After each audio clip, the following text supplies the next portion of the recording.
O polígono do Salnés e a parroquia de Vilariño estarán unidas por medio dunha senda peonil e ciclista. Este equipamento virá mellorar a seguridade viaria dos peóns que a diario percorren as marxes da PO 300 para chegar aos seus traballos. É unha medida de seguridade importante, tanto a nivel de bicicletas como a nivel de peóns, porque, como digo, é unha zona moi transitada que une os dous polígonos e que ven moita xente pois tamén andando a traballar e hoxe se utiliza moitísimo este tipo de senda. A senda iníciase no acceso ao polígono e continúa ata conectar coas beiras rúas de Sameiro e Vilariño. Permitirá completar un itinerario peonil continuo cunha lonxitude de case 1100 metros, con 3 metros de ancho e separada da calzada por unha banda xardinada. Dentro dun plan de sendas de Galicia, que aquí na comarca do Salnés e en Pontevedra estamos acometendo bastantes inversións en todos os concellos.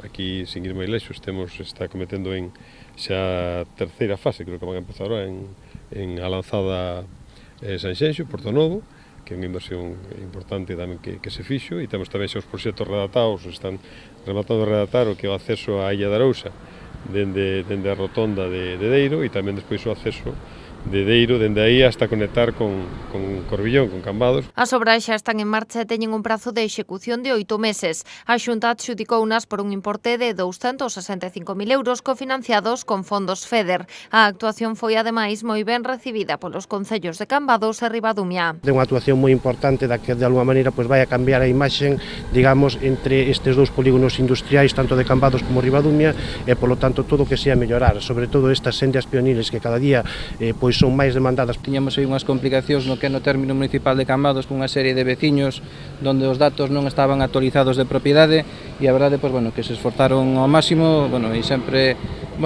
trataron con moita axilidade do tema. A obra incluirá a instalación dos sistemas de recollida das augas de drenaxe e a colocación de canalizacións que permitan nun futuro a instalación de redes de telecomunicacións ou electricidade.